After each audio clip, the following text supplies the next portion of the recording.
मैया पार्वती भैली लाले लाल होलिया महादेव खेलेले। मैया पार्वती भैली लाले लाल होलिया महादेव खेलेले।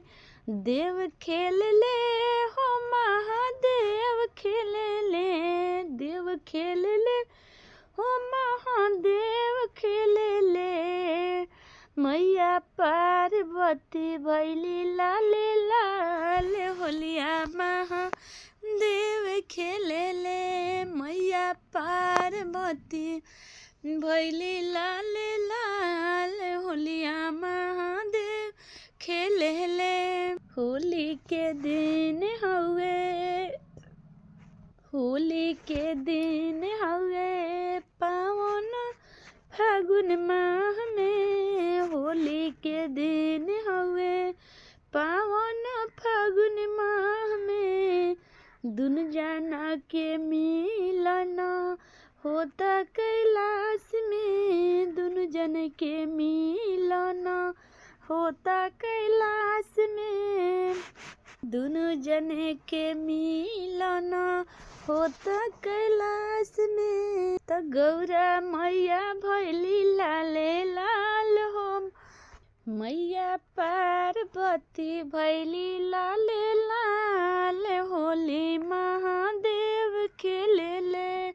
मैया पार्वती भैली लाले लाल होली महादेव खेलेले।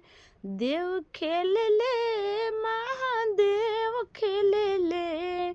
देव खेलेले महादेव खेलेले। त मैया पार्वती भैली लाले लाल होलिया महादेव खेलेले। मैया पार्वती भैली लाले लाल होलिया महादेव खेलेले।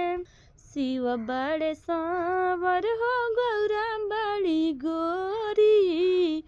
शिव बड़े सांवर हो गौरा बड़ी गोरी।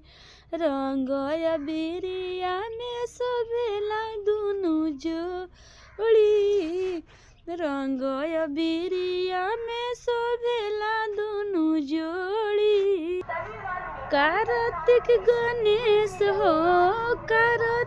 गणेश हो लागेले बड़ी कमाल हो। गौरा खेलस होलिया हो महादेव खेली होलिया। मैया पार्वती भैली लाले लाल हो ग। मैया पार्वती भैली लाले लाल हो ग। महादेव खेली होलिया।